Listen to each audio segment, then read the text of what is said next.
Ovoz ekran yo'q deyapsiz. Kimning ekrani yoniq turibdi? Yo'q. Ovoz bor, yaxshi deyapsizlar. Ko'ringlar yana bir. Agar internetingiz yaxshi bo'lmasa, o'shandan ham bo'lishi mumkin. Ko'rishingiz kerak bir. Ovoz yaxshi. Shunda kirmayapti. Qaytadan kiring, shunga kiradi, xudo bo'lsa. Perfect. Hammasi zo'r. Boshlaymiz unda. Yaxshi. Xo'p, bugun grammatikada aynan o'sha o'tgan dars ham aytdik, general Englishlarimiz ham yozma hamda og'zaki nutqqa kerak bo'ladigan darajada o'tamiz. Ya'ni u degani 0 dan sizga hamma narsa tushuntirib berilmaydi bu yerda. Bu yerda endi daraja hamma darajasiga qarab qo'shilgan.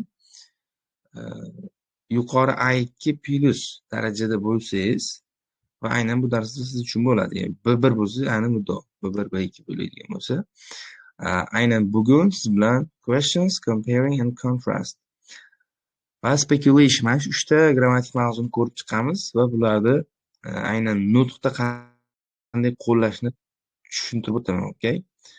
So, let's get started, guys. Questions. Xo'p, qanaqadir muammo bo'ladigan bo'lsa, sразу so'ranglar, o'rtoqlar, yozinglar.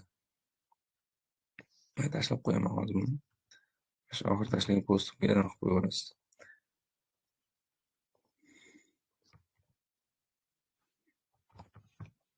Let's get started.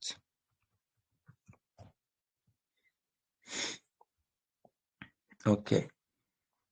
So guys, so we have different kind of questions.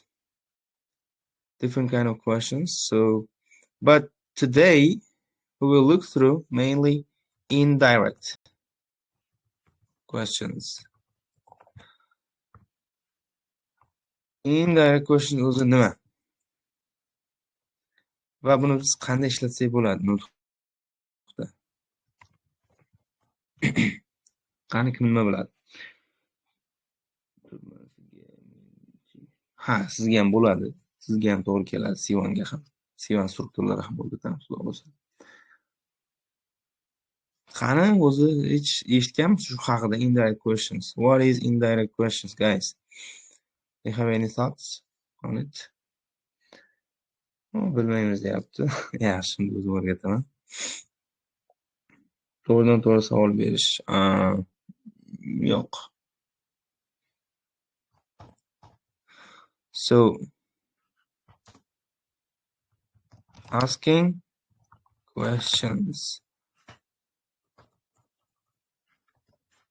converting questions,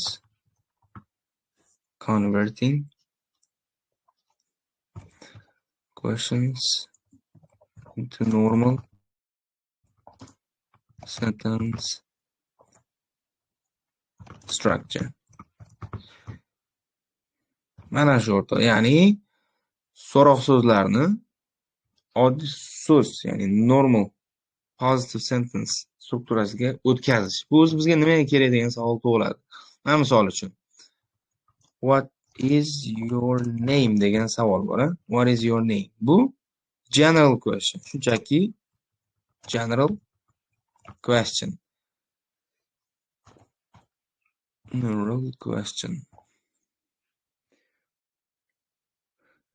WH bilan ham so'rasa bo'ladi, ko'chirma gaplar emas. Xo'p. Bu shunchaki umumiy so'roq so'z. What is your name? Ana endi buni biz nima deydi? Muloyimroq, more polite way orqali aytadigan bo'lsak, biz aynan indirect questiondan foydalanamiz. Indirect question. Qanday bo'ladi indirect question orqali aytadigan bo'lsak?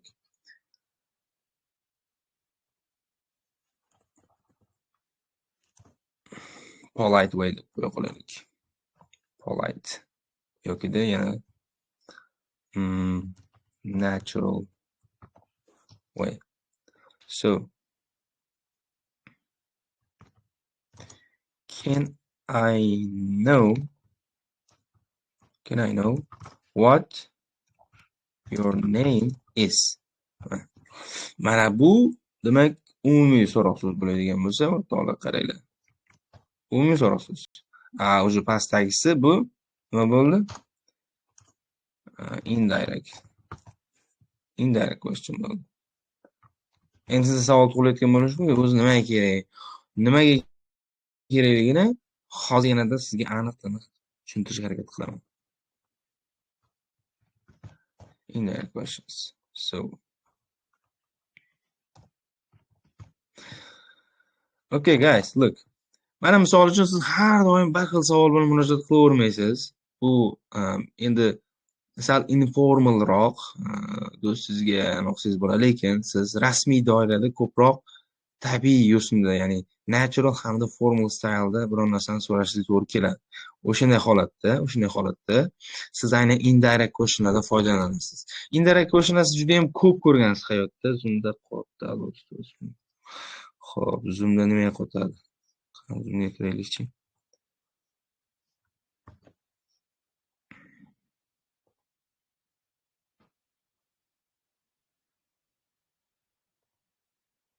Ekran qotib qoldi deyapti. Xo'p.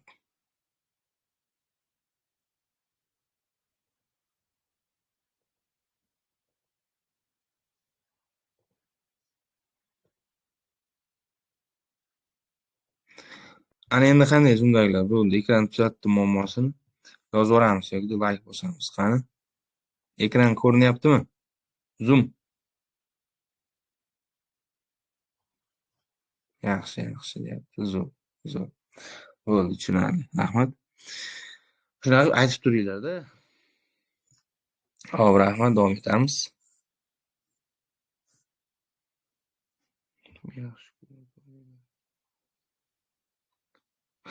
Shunga o'xshash. So'roq so'zlar to'ldiruvchi bo'lib kelmaydi, no?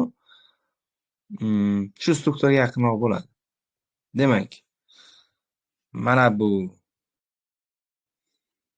informal style. Bu esa formal, ham muloyimroq chiqadi, polite, okay? Or politer version.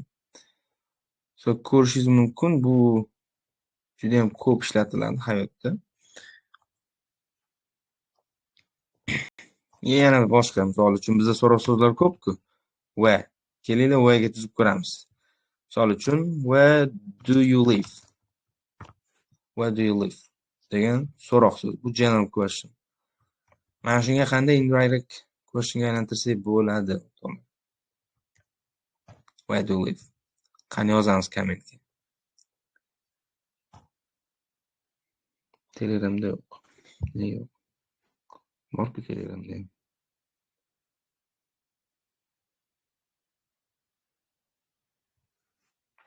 Qani yozinglarchi, ko'raylikchi.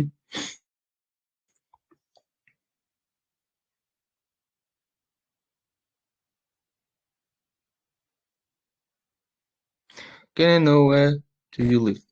Nearly close. Yaxshi, can I know where do you live? Yaxshi, yaqin. Ancha yaqin. Where do you live? Where do you... Yeah.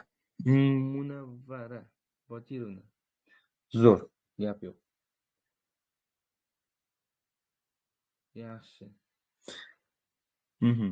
Zo'r. Xuddi shunday o'rtoqlar, demak, to'g'ri topdingiz. Keyin topganlar bor. Can I know? Bilsam bo'ladimi? Where you live? Ya'ni sizga mana bu do kerak emas, siz oddiy darak shakliga aylantirib oldingiz-ku, tushundingiz-a? Bu yoqqa agar yana do'ni yozib qo'ysangiz, ikki marta savol bo'lib qolyapti-da. Bilyapsizmi? 2 marta savol bo'lib qolyapti. Shuning uchun do kerak emas. O'zim birinchi qism savolga aylantirib oldik-ku. Shuning uchun shart emas. Nega Telegramda yo'q? Nega yo'q?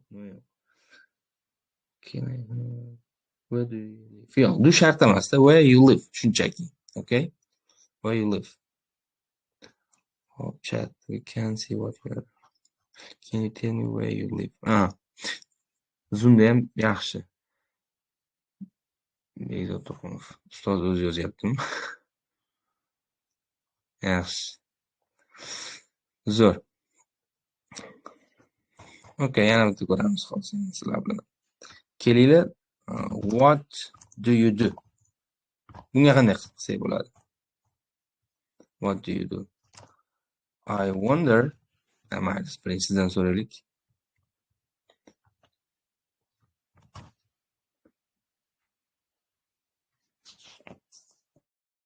Qanday bo'ladi? Buni indirect questionga aylantirishimiz kerak o'rtoqlar.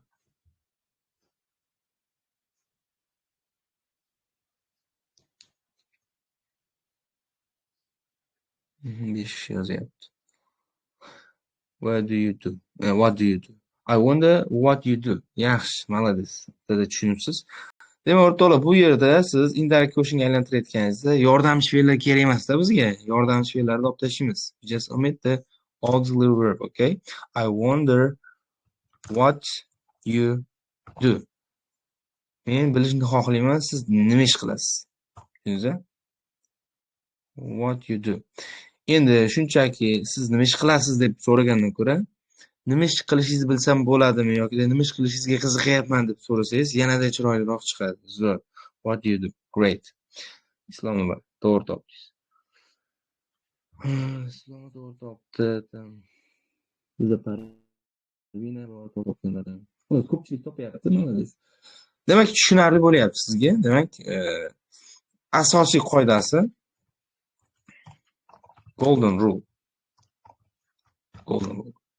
Just omit the auxiliary verbs. Ya'ni yordamchi fe'llarni tushirib qoldirishimiz kerak. Bu bo'lishi mumkin do, bu bo'lishi mumkin have, bu bo'lishi mumkin does, did. Bular tushirib qoldiriladi, o'rtoqlar. Endi will, have, like are yokida yana nima bo'lishi mumkin? Would. Bular joyiga qaytarib, buni siz tushirib qoldirmaysiz. Buni siz joyiga qaytarib ketasiz. Misol uchun aytaylik. How are you doing? How are you doing? degan general question berildi sizga. Endi siz buni indirectga aylantiradiganingizda so let me know how you are doing. Ko'rishingiz mumkin. Menga xabar ber, qanday sen buni uddalayapsan degan savolni indirectga aylantirayotganimiz mana bu yerdagi are yana joyiga qaytib qoladi. Ko'ryapsizmi? You dan keyinga qo'yapmiz. O'rtoqlar, juda ham oson narsa, faqat ozgina e'tibor kerak xolos, okay? Zo'r, ajoyib.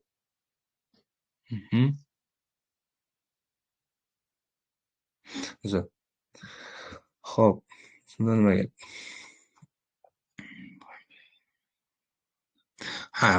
Endi bu hammasi kirish fe'llari deylik, introductive verbs.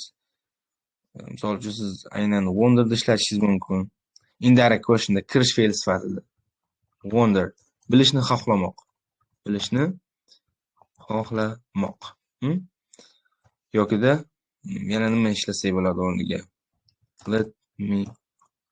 Let me know.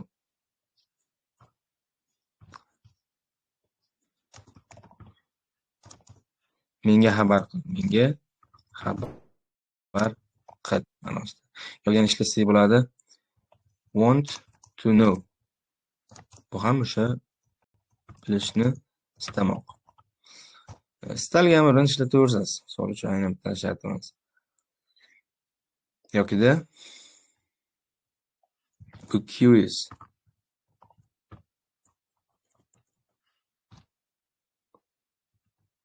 Curious about. Ga qiziqqan. Ga qiziqqan. Buni ishlatsangiz bo'ladi yokida shunchaki ask, so'ramoq. Buni ishlatsangiz bo'ladi. Farqi yo'q, aynan siz wonder yoki let me know. Bu yerda fokus emasda. Fokus asosan o'sha savolda indirectga aylantirayotganimiz qanday o'zgarishlar sodir bo'ladi. Va ikkita o'zgarish sodir bo'lar ekan. Birinchisi, agar mana bu tasnifga kiruvchi yordamchi fe'llar bo'ladigan bo'lsa, o'rtoqlar, bular tushib qoladi. Kerak emas bizga. mana bunaqa yordamchi fe'llar bo'ladigan bo'lsa, bular tushib qolmaydi-ku, no, nima bo'ladi? O'rni almashadi. Ya'ni joyiga qaytib qoladi. Savolda egadan oldinga o'tadigan bo'lsa, yana joyiga qaytarib qo'yaveramiz. Tushundingizmi? Ana endi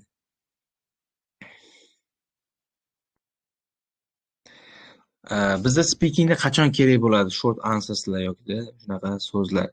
Speakingda asosan WH questionlar nutqni tabiiy hamda ravon ekanligini bildirishda ishlatiladi. Chunki sizga shunaqa savollar beradida, mana misol uchun what yoki how often, why deb boshlanadigan savollar beradi. O'sha savollarga javob berish asnosida siz aynan interactive speechda qo'llab ketsangiz bo'ladi. Quyidagicha holatda. Misol uchun qaranglar. Mana shunaqa savol berildi sizga. Can you how often do you go to the gym? degan savol berildi part 1 da. So I cannot tell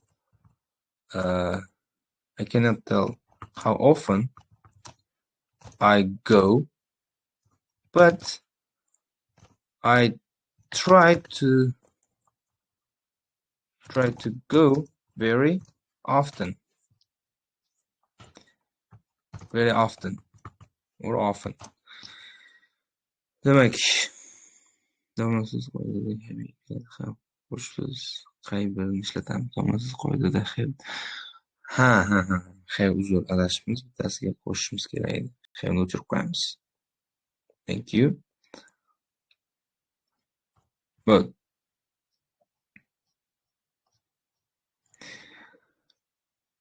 Ko'ryapsiz. Mana, how often do you go to the gym? Gymga qancha vaqtda borib turasiz? Desa, bu yoqda aytayaptiki, aniq ayta olmayman qancha vaqtda men borishimni, no, tez borishga harakat qilaman. Ya'ni, aynan mana bu kuni yoki mana bu kunlar boraman deb ayta olmayman deyapti. Doktorlar, please do not play with my screen. Ekranga yozmaymiz iloji bo'lsa. Thank you. yoki misol uchun part 2da gapiryapsiz. Va shunaqa sizga discussion pointlar beradi part 2da. Describe a time when you feel genuinely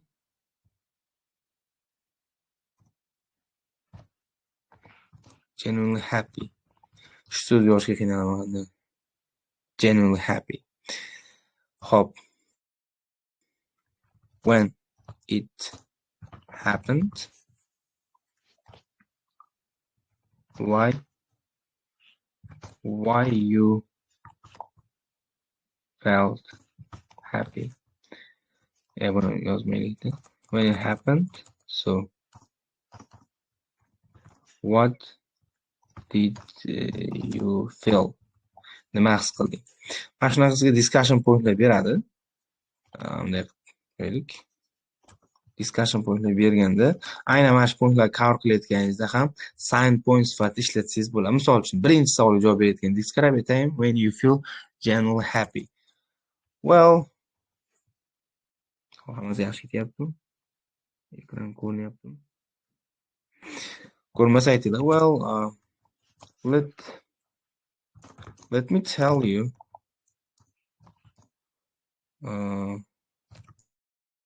the time when I felt over the moon. This is. Ko'ryapsizmi ustoz? Ovoz eshitilmayapti. Xo'p, ovoz tekshirib ko'ramiz. Ovoz menda yoniq. O'z internetingiz bir ko'rishingiz kerak. Internetdan ham bo'lishi mumkin. Yoki hammada shundaymi? Yozinglar chiqan, ovoz eshitilyaptimi o'zi? Yozib olamiz comment section, please. So, well, let me tell you the time when I felt over the moon. Yaxshi deyapti. Demak, qolganlarda yaxshi. Mana bu joyda ham aynan ko'rishingiz mumkin. Demak, nima bo'lyapti? Indirect speech qo'llanilyapti. Yaxshi, ovoz zo'r. Rahmat. Endi ikkinchi savolga javob berasizlar. When it happened. So if I tell you when it happened was last week. Asham zo'r turdi, okay? Hop, keyingi savolga berayotganingiz, what did you feel? So endi aynan har biriga qo'llashingizni tavsiya qilmayman, men o'rnida qo'llasangiz bo'ladi, okay? Hop, long part ko'rib chiqdik. Ana endi bizda part 3 bor, for hamda against topiklar. Bu joyda ham qo'llasangiz bo'ladi. Bu joyda ham ishlatib ketsangiz bo'lar ekan, okay? So mana bu yerda demak strukturalarni tanishtirib beryapti bizga. Uni ham bir ko'rib chiqamiz. Demak, direct questionda bilasiz, hozir ko'rdik. Birinchi yordam nima deydi? Asosiy so'roq so'z keladi. Undan keyin yordamchi fe'l keladi. Do, does. Undan keyin ega keladi-da, asosiy fe'l keyin keladi. Tushundingiz-a? Misol uchun yozib ko'rsatadigan bo'lsak, kattalashtiramiz.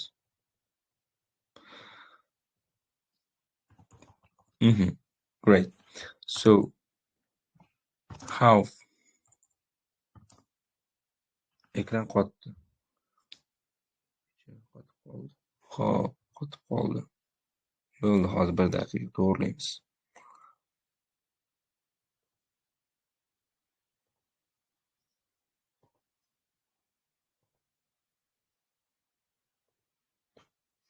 Hop, endi ko'ringlarchi, endi qanday bo'ldi? Ekran yaxshimi?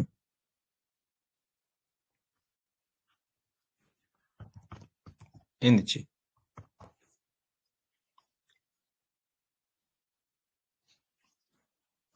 Ko'ryaptimi?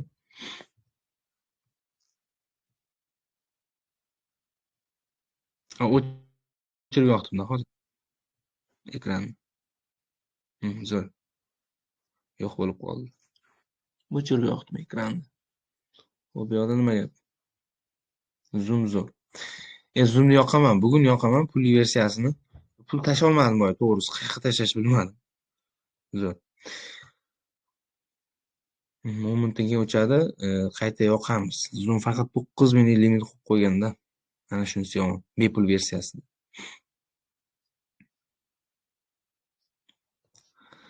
Xo'p, davom etamiz o'rtoqlar. How often do you play football? Desak, bu yerda ko'rishingiz mumkin. How often nima bo'lyapti? Yordamchi fe'l. Nima deydi? WH question. Do demak yordamchi fe'l, you ega, play verb, endi bu yoq object va hokazo ketadi. Endi bizda general questionlar bor. Unda yordamchi fe'l o'zi bilan boshlanadi. Ekran yo'q. Ekran yo'q bo'ladi. Xo'sh.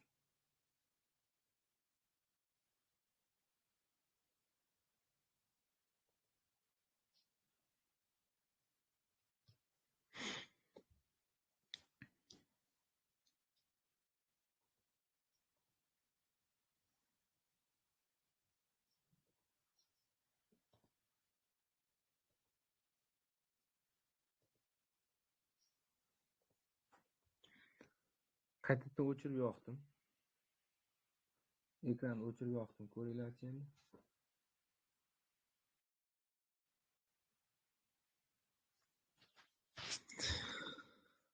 Xo'p, bularni men tushuntirib o'tirmadim. Sababi juda ham oson, oddiy.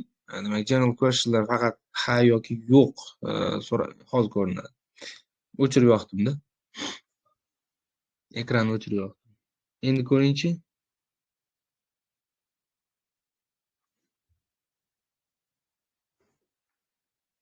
Nega ko'rinish kerak?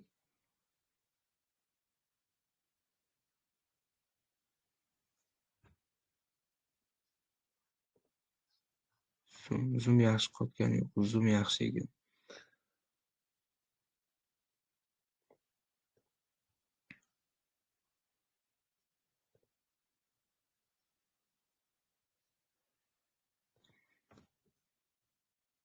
Endi yaxshi. Ekran ham deyapti. Zo'r, rahmat. Davom etamiz. Demak, oddiy, ya'ni general questionlar bor. Bularga ham bitta sample yozib ketamiz. Misol uchun, shunchaki do you work or are you a student degan so'roq so'z. Ko'ryapsizmi? Bu yerda auxiliary verb boshlanadi. Do demak you ega, work demak verb. Mana shunaqa. Endi indirect questionni biz hozir ko'rib chiqdik. Main clause keladi asosan bu yoqda. Main clausedan keyin bu yoqda o'sha WH bilan boshlanadigan tushuntirib bering bo'ladi. Nima tushuntiryapmiz hozir? Nima nazarda tutyapsiz hozir? Xo'p.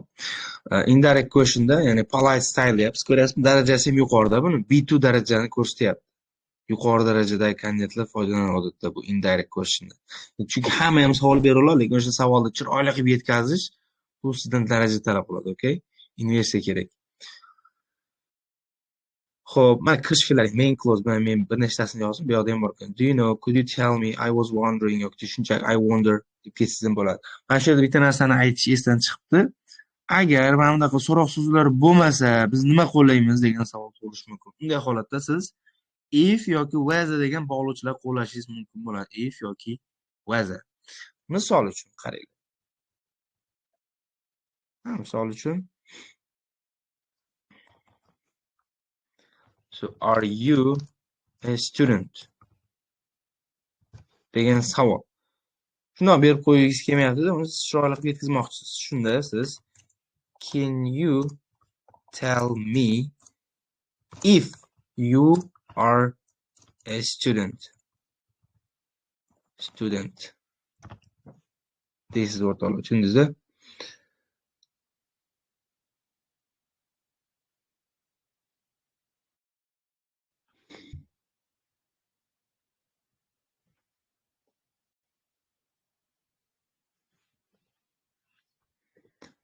Xo'p. Demak, can you tell me if demak if bog'lovchi bu yerda mmi yoki yo'qmi degan nimada ishlatilyapti, manierada, okay? If o'rniga siz whether ham ishlatsangiz bo'ladi, ma'nosida hech qanday farq yo'q. Faqat sal uzunroq so'z. Can you tell me whether you are a student, okay? Buni ham ishlatsangiz bo'lar ekan, o'rtoqlar. Dilafruz, bu chiqib keyin qaytadan kiring, menimcha ko'rinyapti. Yo'qda hozir muammo bo'lgan internet bilan yoki boshqa narsalar bilan. Kamida ko'rinyapti. Ovoz ham yo'q. Hozir yo'q. Internetingizdan bo'lishi mumkin. Yoki yana bitta sample yozib ko'ramiz, keling. Misol uchun aytaylik.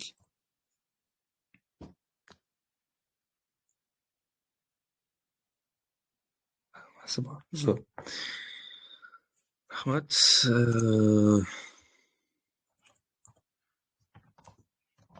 Do you like shopping?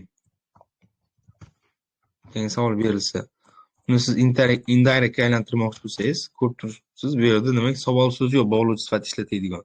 Shunda siz aylantirasiz. I was wondering if you like shopping. Mana shunday qilib aylantirsangiz bo'ladi. Yoki let me know whether you like shopping. Tushundingizmi? Bu demak general questionlarda, ya'ni so'roq so'zsiz so'roq gaplarda mana shunaqa strukturalar ishlatilar ekan, o'rtoqlar. Tushundingizmi? Xo'p, saytga qaytamiz endi. Demak, bu yerda follow up questionlar ham bor.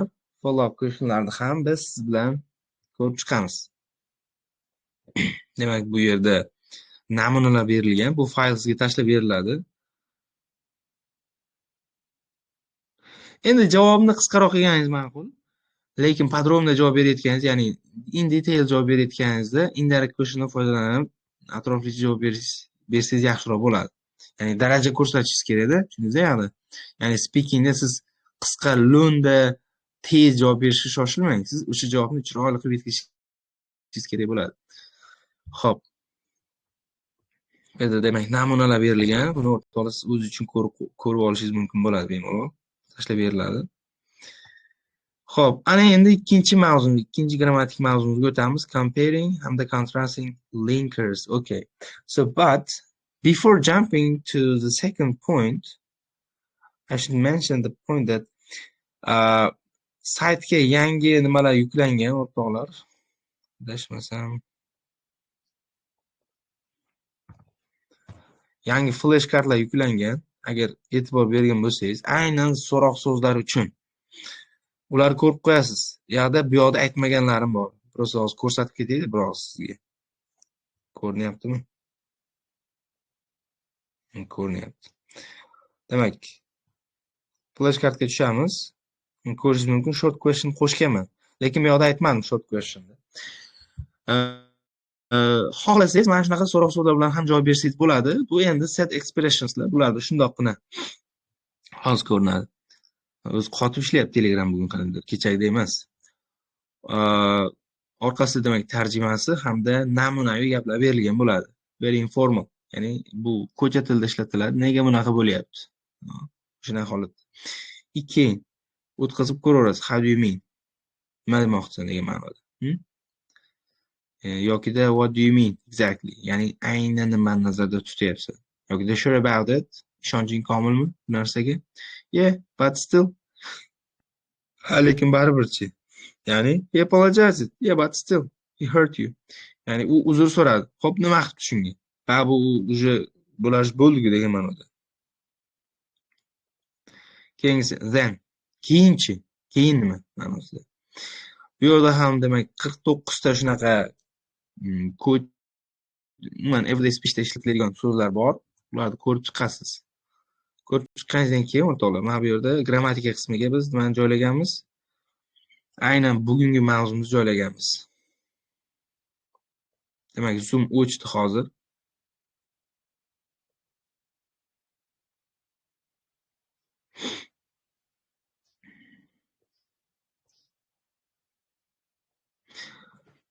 Question compare. Bu yerda demak 100 ta savol bor. She asked me. Nima bo'ladi o'rtoqlar? Hozir o'tdik bu yoqqa. Aynan mana shunga ko'rinyaptimi o'zi?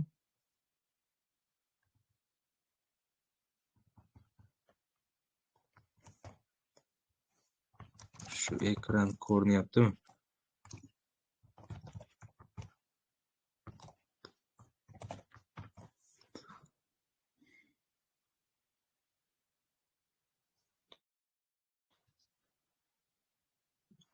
Qani yozib yuboramiz o'rtoqlar. Ko'rinyaptimi o'zi mana shu ekran? Sizga uzilib qoldi deyapti. Hozir. Hop, nima bo'ladi shunga?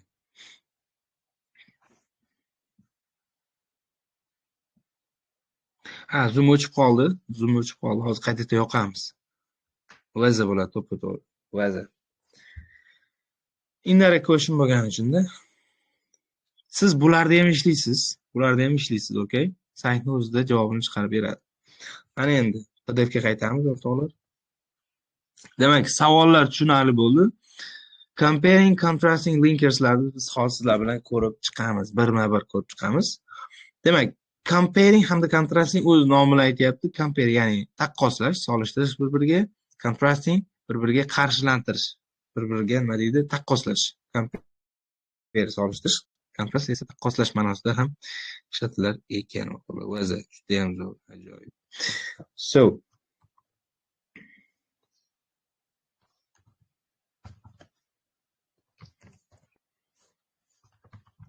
qaysi partda kerak?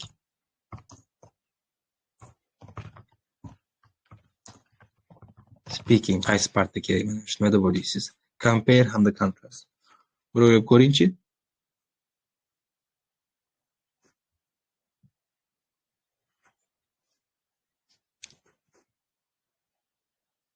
To'ppa-to'g'ri 1 va 2 da kerak bo'ladi, 3 da kerak bo'ladi. Haqiqatda bitta dovrinlaringiz rahmat. 1-2 hamda 3. Nima uchun 1-2? 1-2da bizda chunki rasmli savollar bor o'rtoqlar. Rasmli savollarni bir-biriga nima qilamiz biz? Taqqoslaymiz. Mana ko'rishingiz mumkin. Mana used questions. Bizda rasmli savollar bor. Esdalik bittasini ochaylik. Mana misol uchun. Ikkita rasm turibdi. Shu ikkita rasmni tasvirlash so'raladi bizdan. Aynan nimada? 1-2 da. Bu 1-2. Endi 8-savolda bizda so'raladigan narsa debate pointlar bor. Debate pointlar. Ikkalasi ham bir-biriga nima qilishimiz kerak? Taqqoslashimiz kerak bo'ladi. Va buning uchun bizga nima kerak bo'ladi? Bog'lovchilar. Bog'lovchilar kerak. Bog'lovchilar. Endi qaranglar. Tezroq saqlamiz hozir.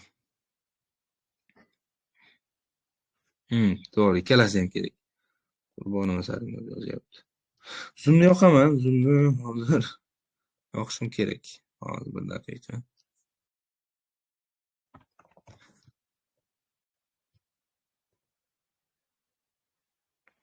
Limit qo'yib qo'yibdi hozir. 6 daqiqadan keyin yoqaman. 6 daqiqagacha yoqolmaymiz ekan. Xo'p. Endi bizga bog'lovchilar kerak. Qanaqa bog'lovchilar bor? O'zi mana faylda ham bor edi. Kontrast qilayotganimizda o'rtoqlar qaranglar. Bizga quyidagi linkerlar kerak bo'ladi. Demak, while, whereas, but, although. Tushundingizmi? Endi biz while dan boshlaymiz. While juda zo'r bog'lovchi, agar to'g'ri ishlasangiz, o'rinda ishlasangiz, tushundingizmi? Demak, while. Endi while'ning ma'nolari ko'p. Paytida deb tarjima qilsangiz bo'ladi buni. Saytni silkasini tashlab bering ustoz. Saytni silkasi tashlangan. Yana tashlab qo'yaman darsdan keyin, xo'p? Hozir endi bo'linib qolmasin.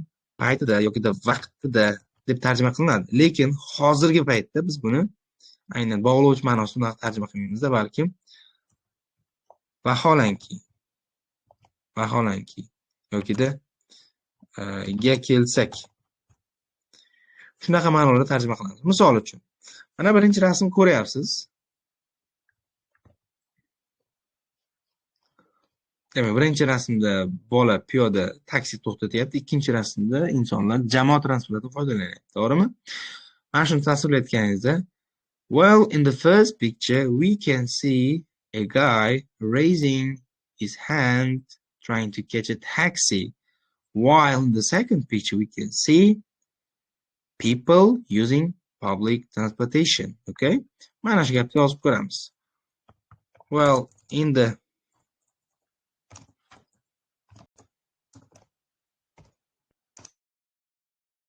first picture we can see a man raising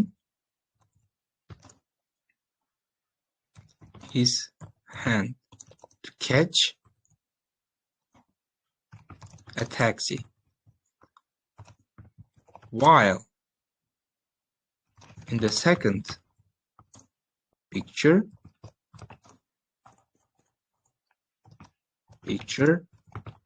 there are people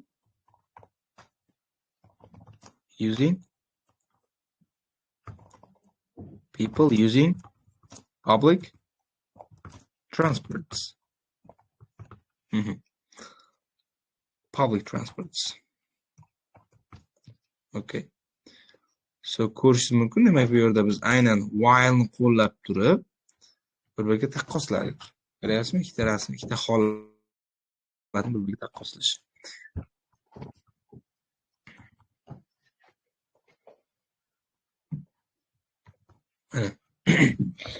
Xo'p, ana endi mana bu 3-qismga ham bitta misol yozaylik-da. Nima deyapti bu yoqda? Qaranglar. Animal testing should be banned worldwide and defined. Ya'ni hayvonlarni test qilib ko'rish dunyo bo'yicha taqiqlanishi kerak. Hayvonlar eksperiment subject bo'lmasligi kerak deyapti. Endi bu yerda Bilasiz, for hamda against topiklar bor bizda. Ya'ni shu fikrga qo'shilasizmi yoki qo'shilmaysizmi? Qo'shilgan taqdirda ham uchta pointni, qo'shilmagan taqdirda uchta pointni yoritib berishingiz kerak bo'ladi. Keyin biz eng oxirgisini olamiz. It is possible to conduct medical research without harming animals. Some diseases require animal testing to ensure safety. Hop, understand. Thank you. Xo'p, o'zini ko'ramiz. Zoom bizda vaqt yana 1 daqiqa vaqt qolibdi.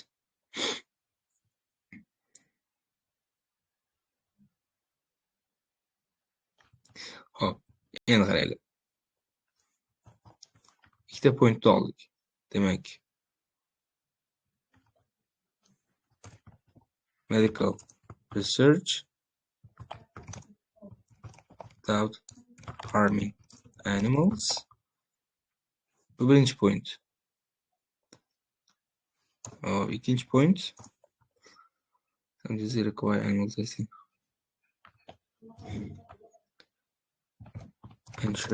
Ensures research validity. O'zimcha yozib oldim, bunga ahamiyat bermang. Endi hozir shunga men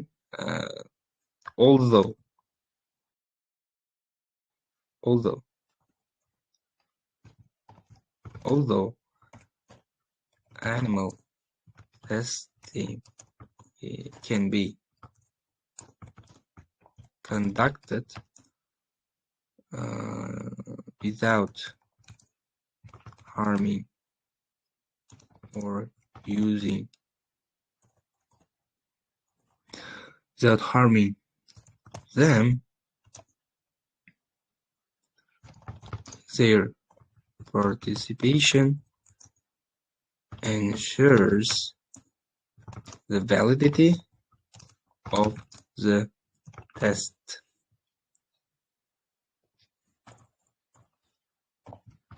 Validity of the test. And biroz tushunishga qiyinroq bo'ldi tili. Endi bu partiya bo'lasiz, baribir qiyinroq. Demak, oldi bo'luvchi qo'llandi. Demak, yo'qamiz.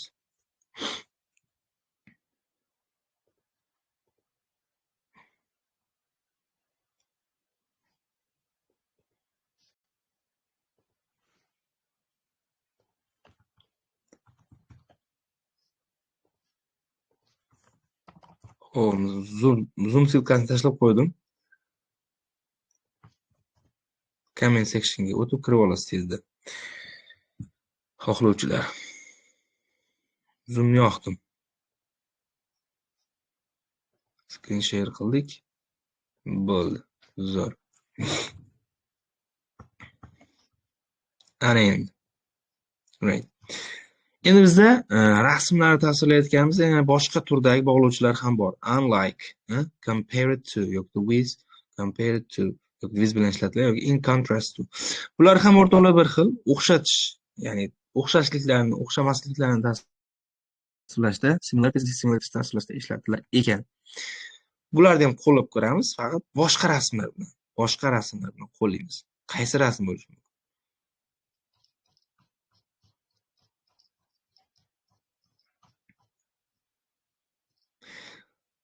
Bu emas. Hozir ochaman.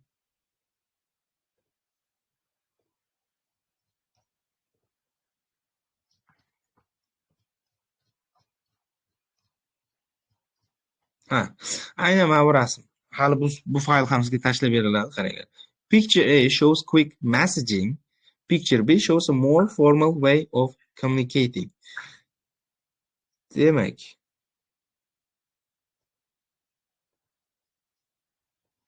qaysi bog'lovchi mana shunga ko'proq mos tushadi, o'rtoqlar? Nima deb o'ylaysiz? Qani aytinglarchi?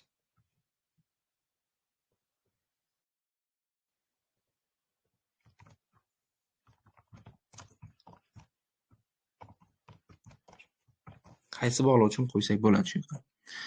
Demak, ikkita rasm tasvirlayapti. Bittasida telefonda foydalanyapti, bittasida kompyuterdan foydalanyapti. Qaysi bog'lovchi ko'proq mos tushadi?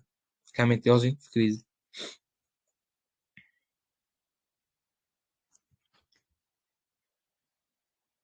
While. Both. Ya both bog'lovchi emas-ku. Determiner. Hop. While. Zo'r.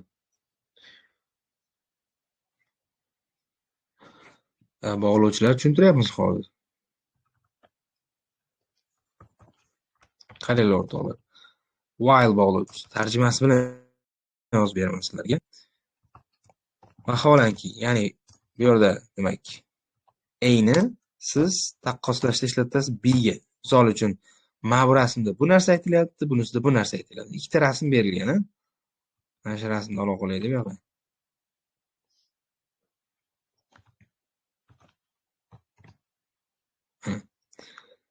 Hop. The first picture shows the phone interface. Phone interface. While the second one is PC experience. PC experience. Mana shunday holatda ishlatiladi, okay? Ya'ni birinchi rasm telefondan foydalanishni tasvirlayotgan bo'lsa, vaholanki ikkinchisi esa kompyuter versiyasini taqdim etyapti degan ma'no. Tushundingizmi? While. Endi boshqa bog'lovchilarga ham birin ketib o'tamiz. Bu yerda hozir while tushuntirib berdi. Endi bundan tashqari compare it to yokida compare it with degan bog'lovchimiz ham bor, ha? Bu nima degani? Ga taqqoslaydigan bo'lsak.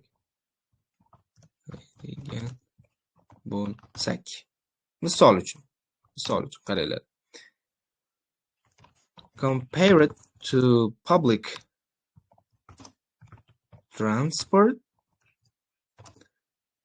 Taxis are much more expensive.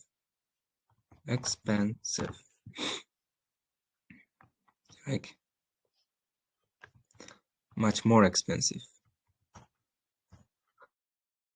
Ya'ni taksi, jamoat transportlariga taqqoslaydigan bo'lsak, taksilar bir muncha qimmat yoki qimmatroq. Tushundingizmi? Compare it to. Compare it with desangiz ham bo'ladi.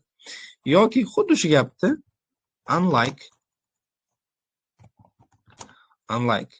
public transport.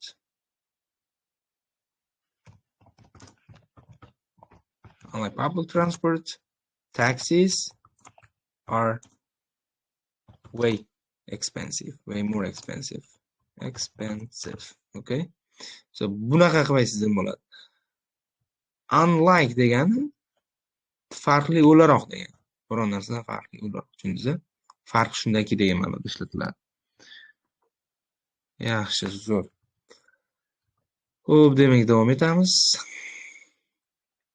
Endi keyingisi 3-turdagi linkerlar bizda balance structure. Odatda o'sha both not only but also the main difference is that one similarity is that, ya'ni o'xshashliklarni tepada biz farqlarni aytishni o'rgandik. Endi o'xshashliklarni aytishni ishlatamiz, okay? O'xshashliklar. Demak, bog'lovchilar bu yerda demak both, uni bog'lovchisi and. Tushundingizmi? Ham yoki x ham. X ham degan ma'noda ishlatiladi. Buni inkor varianti neither nor. X ham emas degan ma'noda ishlatiladi. Xo'p. Bundan tashqari yana nima bor? But also. Not only, but also. Nafaqat, balki. Bog'lovchisi bor. Xo'p, yana nima bor bizda? Asosan shular ekan o'rtoqlar. Mana shu bog'lovchilar balanced approachda ko'proq ishlatiladi. Balanced approach. Ya'ni faqatgina o'xshashlikni aytayotganimizda. Xo'p, ana endi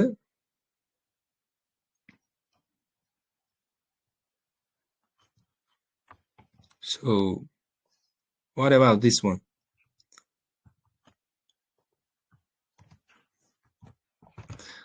Bu o'zini ishlatsak qanday bo'ladi shunga?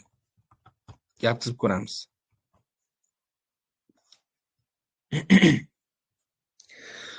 O'zi nima tasvirlanyapti? Ko'rishingiz mumkin. Birinchisida statistika o'sha demak smartwatchda ko'rsatilyapti. Ikkinchisida o'sha statistikani qo'l bilan yozib boryapti. Farqli tomoni juda ham ko'p, lekin biz hozir o'xshashlik tomonini topib olishimiz kerak. Qanaqa o'xshashlik tomonlari bor o'rtoqlar? Nima deb o'ylaysiz? O'xshash tomonlar bormi o'zi?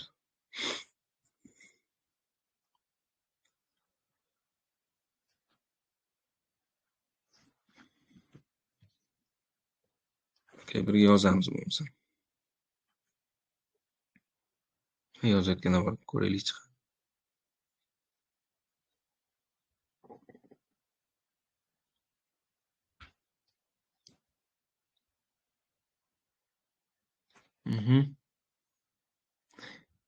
Ekran ham ovoz ham yo'q. Yo'q, ovoz ham yaxshi, ekran ham yaxshi bizda lekin.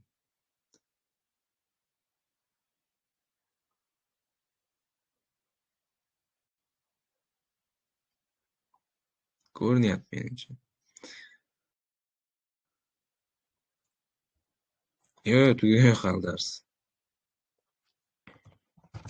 Biz pictures display statistics desak bo'ladimi?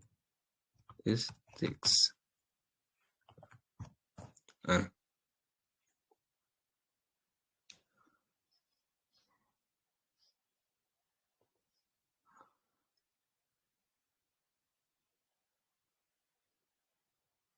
Demak, both pictures display chalg'maymiz o'rtoqlar. Both pictures display statistics. Chunki ikkalasida ham statistiklar berilgan. Tushundingizmi? Biz farqli tomonlarini topishni o'rgandik. Oson farqni topish, lekin o'xshashlik tomonlarini ham topib olishimiz kerak bo'ladi o'rtoqlar. Okay? So great.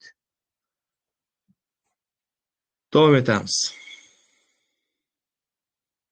The activity is both sport and learning useful for you.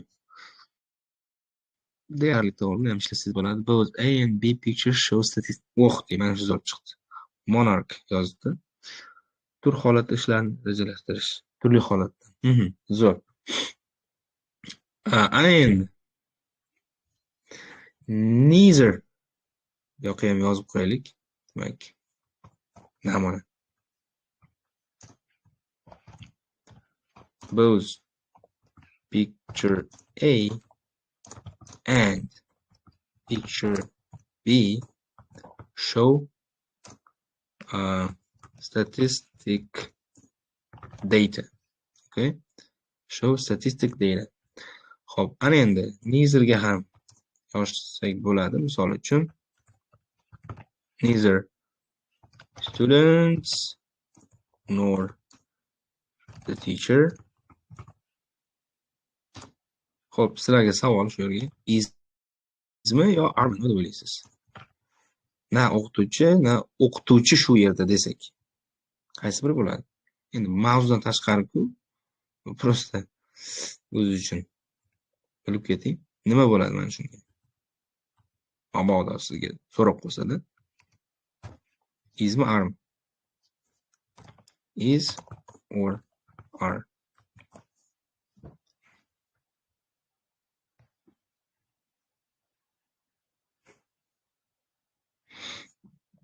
Is deyapti, are deyapti, is are. So we have differing opinions. Are, is. Great. So let me explain, guys. In this case, we should choose is as a true option. Is bo'ladi. Nega is bo'ladi? Sabab tushuntirib beraman. Bizda mana bog'lovchi bor, nor bog'lovchisi bor. Siz ayni o'sha bog'lovchidan keyingi egaga qarab tanlaysiz. Keyingi ega bizda birlik turibdi. To'g'ri, undan oldin students ko'pligida. Agar mana shu students nordan keyin kelganida, a teacher bu tomonda kelgan, unda are olsak bo'lardi. Bu yerda are xato bo'ldi. Tushundingiz-a? Are olib qo'yganlar xato qildi. Are emas, demak is bo'ladi.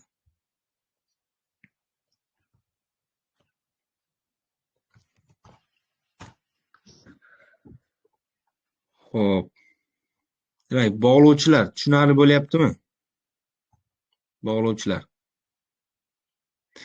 Endi gaplarni ko'rib chiqamiz. Samples. Unlike a basic phone, smartphone can run dozens of apps. Oddiy telefondan farqli ravishda smartfon o'nlab ilovalarni ishga tushira oladi. Ko'ryapsizmi? Unlike. Endi tushunmagan holatingizda ham siz namunalar orqali tushunishga harakat qilsangiz bo'ladi. Chunki namunalar bilan tushunish ancha osonroq-da, tushunyapsizmi? Keyingisi, while a laptop is more powerful, a tablet is usually lighter and easy to carry. Notebook kuchliroq bo'lsa-da, garchi yoki vaholanki notebook kuchliroq bo'lsa-da, tablet bu nima? Planshet ancha yengil va ko'tarishga qulay. Endi both bilan beryapti. Both pictures show people using technology, but one is studying at home and the other is in office. Farqini ham aytib ketyapti. Mana bu double comparison. Juda ham zo'r. Ham o'xshash tomonlarini, ham o'rtoqlar farqli tomonlarini aytib ketyapti. Juda ham zo'r struktura. Foydalaning o'rtoqlar bu strukturadan. Ya'ni faqat o'xshash tomonni aytmayapti, farqli ikki tomonni aytyapti. O'xshash tomoni demak nimada? Ikkalasida ham texnologiya, faqat bittasi uyda, ikkinchisi ofisda foydalanyapti. Juda ham zo'r struktura. Ya'ni bitta o'q bilan ikkita quyon. Compared with my old phone. Eski telefonimga solishtirsak, this one has a much longer battery life. In contrast to face-to-face chat, texting can feel less personal. Yuzma-yuz suhbatdan farqli o'laroq, SMS yozish kamroq shaxsiy tuyulishi mumkin, kamroq nima deydi? Stress bo'ladi yoki emotion bo'ladi demoqchida. The main difference is that one person is working remotely. Remotely nima degani? Masofadan degani, whereas o'qilishi vaholanki degani ikkinchi pointda aytayotgan. The other is meeting clients. Ikkinchisi boshqasi demoqchi, mijozlar bilan uchrashyapti. Keyingisi, on the one hand, too much screen time can reduce concentration. Bu demak, boyagi for hamda against pointlarni tasvirlayotgan ishlatiladi. On the one hand, too much screen time can reduce concentration, ya'ni bir tomondan olib qaraganda ekran vaqtining ko'pligi diqqat pasayishi mumkin, olib kelishi mumkin. On the other hand, using more technology or cutting edge technology can help you to solve your problems. Shunda foydali tomonini ham aytib ketsangiz bo'lar ekan o'rtoqlar. Xo'p. Zoomda havola ko'payib ketibdi, nima bo'lyapti? Xo'p. Ham tele ham zoomda kuzatayotgan bo'lsangiz, bittasidan chiqib keting. To'g'ri, ikkita ovoz ketyapti, ustoz. Bittasidan chiqing-da. Haqiqatdan. Xo'p. Endi qolganlarni o'zingiz ko'rib olasiz. Buni sizga tashlab qo'yaman. Endi oxirgi eng oson mavzumiz qoldi. Modal fe'llar orqali foydalanadi. Bu tentative language. Nima degani o'rtoqlar? Tentative language. Tentative language bu aynan possibility'larni ifodalashga ishlatiladi. Bizda demak asosan modal fe'llar ishlatiladi. Ehtimoliylik, prohibitionni ishlatishda. Weak to medium certainty. Endi bizga nimaga kerak? Tentative language nimaga kerak? Why we need them? Models. Modal fe'llar nega kerak? Nima deb o'ylaysiz? Zoomda qiyin bo'lyapti. O'chirganda. Ha, bo'ldi. U o'chmaydigan qilamiz. Zoomni ham. Qanday? Men bugun premium versiyasini sotib olaman, platin versiyasini ulgurmadi faqat bugun darsgacha. Keyingi darsda xudo xolasa uzilish bo'lmaydi. Xo'p. Modal fe'llar speculationda nimaga kerak bo'ladi? Speculation. Taxmin qilish, ya'ni buni taxmin. farazlar aytganda ishlatamiz.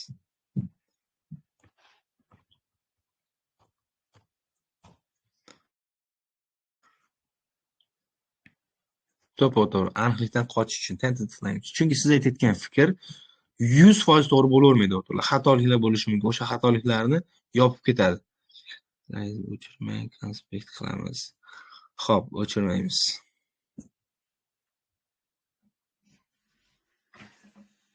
Mana misol uchun qaranglar. I think it will rain. Desam. Aniq bo'lib qolyapti. Lekin yomg'ir yog'masligi ham mumkin. O'shani o'rniga I think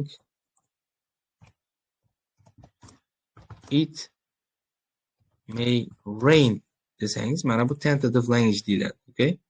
Tentative.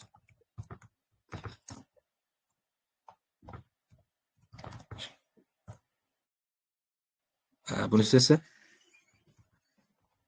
absolute. Absolute. Endi odatda speaking examlarda, speaking imtihonlarida siz shunaqa taxmin farazlardan ko'proq foydalaning o'rtoqlar. Nega kerak bu? Sababi nega ovoz yo'q? Ovoz bor. Sababi siz fikringiz mabodo noto'g'ri bo'lib qolgan taqdirda ham sizni oqlaydi. Xo'p. Demak, bundan tashqari biz demak seem hamda appear dek ko'rinish, dek tuyulish degan fe'llarimiz bor. Ularni ishlasangiz bo'ladi. Yokida 3-punktdagi mana bu adverbial expressionlar bor, bizda probably, likely, unlikely, almost certainly. Bular tarjimasini hammasini yozib beraman. Bularni ham ishlasangiz bo'lar ekan. Misol uchun probably.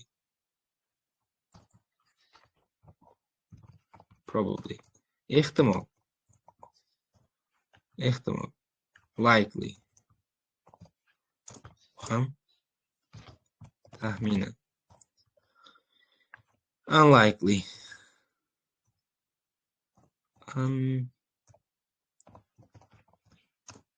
Ehtimoldan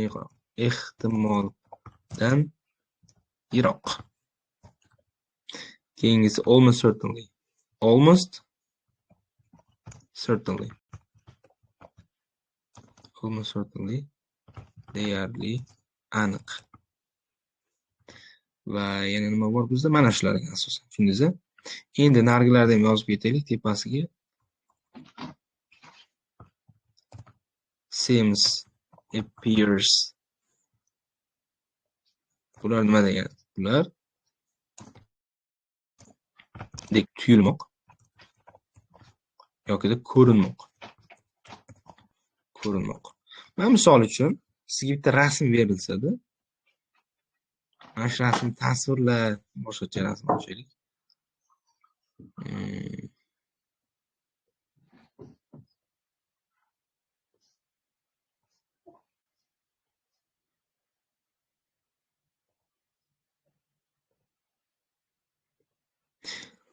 Hop.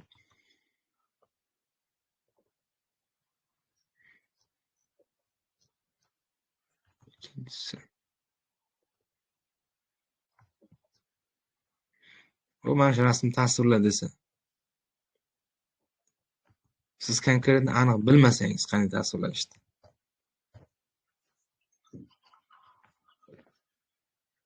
Qanday bo'ladi bunday holatda?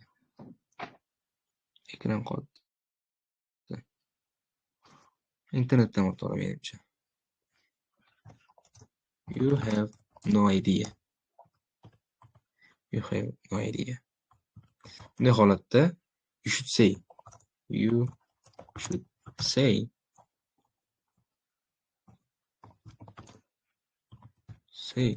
that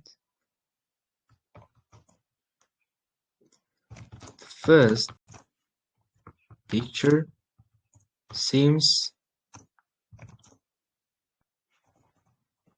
to me online shopping. Aniq bilmaysiz online shopping degani. The second one appears as offline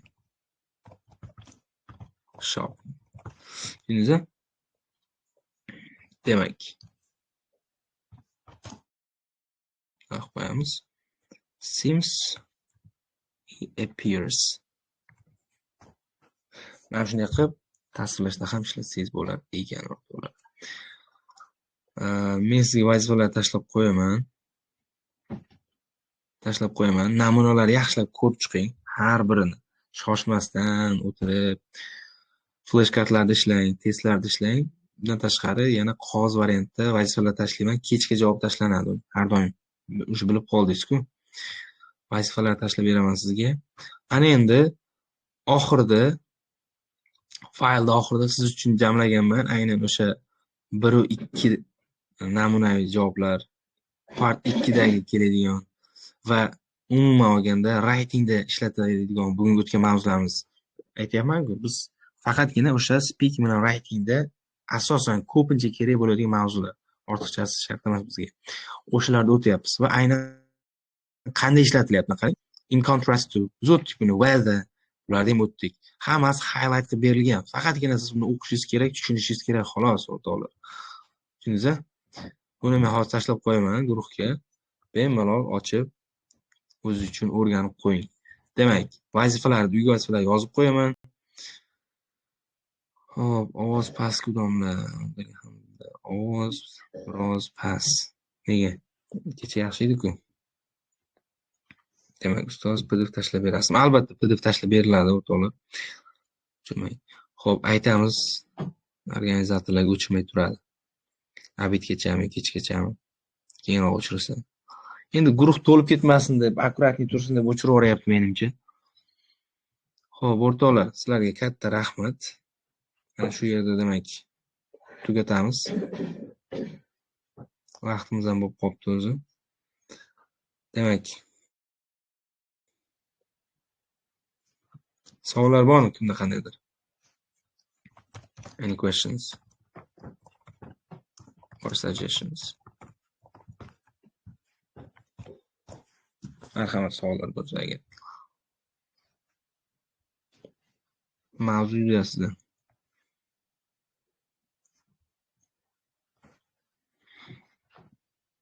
Rekord tashlanadi. Flash kart linkini. Bo'ldi, hozir beraman. Dars oxirida beraman degandim uni.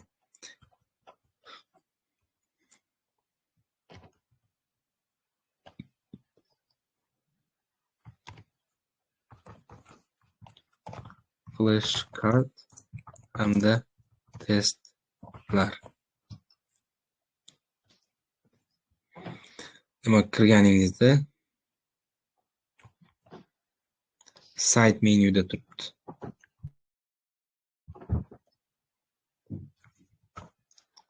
Sayt bardochasi o'sha yerda pastda turibdi. Rekord tashlanadi.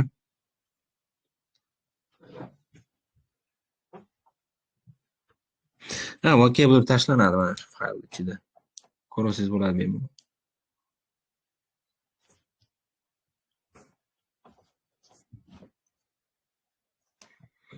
Yana qanday savollar? Hammaga rahmat. PDF tashlab beriladi. Bo'ldi, hozir tashlab qo'yaman PDFlarni, muammosi yo'q. Dek ko'rinmoq, appear, odatda o'sha. Teacher bugungi vocabulary yo'qmi? Albatta bugungi vocabulary bor. Bo'ldi, Zoom keyingi darsdan bo'ladi. Premiumda yoqani xudo xolasa. Hozir yoqimi kerak bo'lsa. Hozirga vaqt yetmay qoldi. Desangiz, darslar yoqyapti, zo'r. Rahmat hammaga. Sizlarga ham rahmat. Kod so'ramaydi, siz kodni kiritmang. VIP kod sizga shart emas hozircha. Siz flash kartni bosing, flash kartni. VIP kodni bosmang.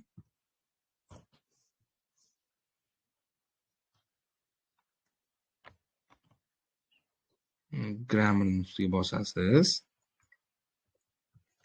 Bosganingizda mana shunaqa oyna ochiladi sizga mana.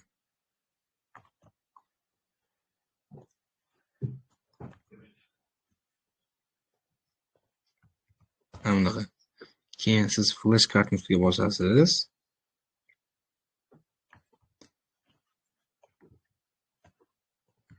Flash kart ustiga bosasiz. Keyin hamda oyna ochiladi sizga. Shu oxirgisini tanlaysiz.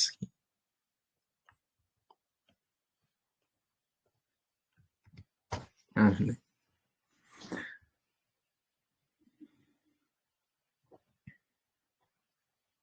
Xo'p, hammaga rahmat. Darsimiz tugadi.